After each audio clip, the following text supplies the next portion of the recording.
রান্না করতে করতে হঠাৎ করে হসপিটালে যেতে হলো। কেন গিয়েছিলাম সেটা আপনাদেরকে পরে বলছি। আজকে আপনাদের সঙ্গে শেয়ার করব সারাদিন আমি কি করলাম, কোথায় গেলাম, সেটা নিয়েই থাকছে আজকের ভিডিও। হ্যালো এভরিওয়ান, আসসালামু আলাইকুম। আশা করছি যে যেখানে আছেন ভালো আছেন। আলহামদুলিল্লাহ আপনাদের দোয়াতে আমিও অনেক ভালো আছি। তো সকালে নাস্তা শেষ করার পরে অনেকগুলা কাপড় পরিষ্কার করে এই যে ছাদে রোদে মেলে দিয়েছি। আর সাবিত বাবুর পাপারও দুইটা জুতা নোংরা হয়ে গিয়েছিল, তো সেই জুতা দুইটাও পরিষ্কার করে রোদে দিয়ে দিলাম। আর এই যে আমাদের বাড়িওয়ালা ভাবির অনেকগুলা কবুতর আছে, সাবিত বাবু তো সেইগুলো দেখছিল আর অনেক বেশি এনজয় করছিল। তো ছাদ থেকে চলে আসলাম, এসে এই যে রান্নাবান্না শুরু করে দিয়েছি। আজকে আমি রান্না করব পালং শাক ভাজি আর হচ্ছে এই যে কবুতরের মাংস। পালং শাক ভাজি খেতে কিন্তু অনেক বেশি মজা লাগে। আর এই যে আমি এখন কবুতরের মাংসটা রান্না বসিয়ে দিয়েছি। আমি 2 চুলায় আজকে রান্নাটা বসিয়ে দিয়েছিলাম, যেহেতু একটু দ্রুত রান্নাটা করতে হবে, হসপিটালে যেতে হবে। তো আমি সবসময় কিন্তু যে কোনো ভুনা জাতীয় বা মাংস আমি কিন্তু সবসময় এই যে সরিষার তেল দিয়ে রান্না করার চেষ্টা করি। সরিষার তেল দিয়ে রান্না করলে কিন্তু খেতে বেশি মজা লাগে। আর বিশেষ করে সাবিত বাবুর আইটেমগুলো আমি সবসময় সরিষার তেল দিয়ে রান্না করার চেষ্টা করি। আমি রান্না করছিলাম আর দেখেন সাবিত বাবু বেলকনিতে কি পরিমাণ দুষ্টুমি করছিল। বাসায় বাচ্চা থাকলে কিন্তু এরকম দুষ্টুমি করে, আর তাদেরকে কিন্তু একদমই চোখের আড়াল করা যায় না।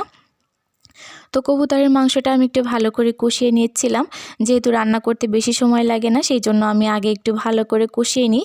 কষানো হয়ে গিয়েছে, এই পর্যায়ে আমি এর ভেতরে কিছু আলু দিয়ে দিলাম। কবুতরের মাংসের ভেতরে আলু না দিলে আমার কাছে কেন জানি একদমই খেতে মজা লাগে না।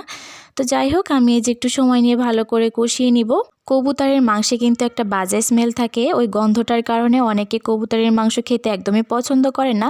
তো আপনারা যদি এইভাবে সময় নিয়ে ভালো করে কষিয়ে রান্না করেন তাহলে কিন্তু গন্ধটা অনেকাংশেই কমে যায় আর খেতেও অনেক বেশি মজা লাগে।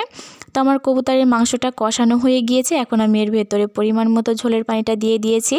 কবুতরের মাংস রান্না করতে যেহেতু বেশি সময় লাগে না, আর আমি কিন্তু পরিমাণে পানিটাও একটু কম করে দিয়েছি, যেহেতু আমি একটু সময় নিয়ে ভালো করে মাংসটা কষিয়ে নিয়েছি।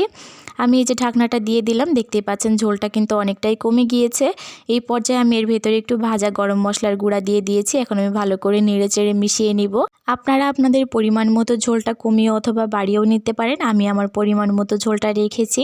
আমি ঢাকনা দিয়ে 2 থেকে 3 মিনিট মতো রান্না করেছিলাম, যেন গরম মশলার স্মেলটা ভালো করে মাংসের সঙ্গে মিশে যায়। তো অফ ক্যামেরায় আমি রান্নাটা করেছিলাম। তো দেখতেই পাচ্ছেন ঝোলটা কিন্তু অনেকটাই ঘন হয়ে গিয়েছে। এই পর্যায়ে আমি চুলাটা বন্ধ করে এখন একটা পাত্রে নামিয়ে নিব। আপনারা কালারটা দেখে হয়তো বুঝতে পারছেন খেতে কতটা বেশি মজা হয়েছিল। আগে তো দর্শনধারী, তারপরে গুণবিচারী। এখন বলি কেন ডক্টরের কাছে গিয়েছিলাম। আর যারা আমার ভিডিও দেখেন তারা হয়তো জেনে থাকবেন, আমি কিছুদিন যাবৎ ঢাকায় ছিলাম। তো ঢাকায় শীত নেই বললেই চলে, যশোরে আসার পরে প্রচুর পরিমাণে শীত পড়েছে। আর এই ঠান্ডার কারণে আমার অনেক বেশি গলা ব্যথা এবং টনসিলের ব্যথা, যার কারণে ডক্টর দেখাতে গিয়েছিলাম। আমি 1টার দিকে সদর হসপিটালে গিয়েছিলাম, তখন যেয়ে দেখি একটাও রোগী নেই। তো আমার ডাক্তার দেখাতে মাত্র 2 থেকে 3 মিনিট মতো সময় লেগেছিল। তো সব ওষুধই কিন্তু আমাকে সদর হসপিটাল থেকেই দিয়েছিল। তো বাসায় চলে আসি, আসার পরে সাবিত বাবুকে এই যে তার চাচ্চুর দেওয়া ড্রেসটি পরিয়েছিলাম। তো ভাবলাম একটু ছবি তুলি, সে তো আমাকে কোনোভাবেই ছবি তুলতে দিচ্ছিল না। সবাই কিন্তু মাশাআল্লাহ বলতে ভুলবেন না। আর কেমন লাগছে অবশ্যই কমেন্ট করে জানিয়ে যাবেন। ধন্যবাদ সবাইকে।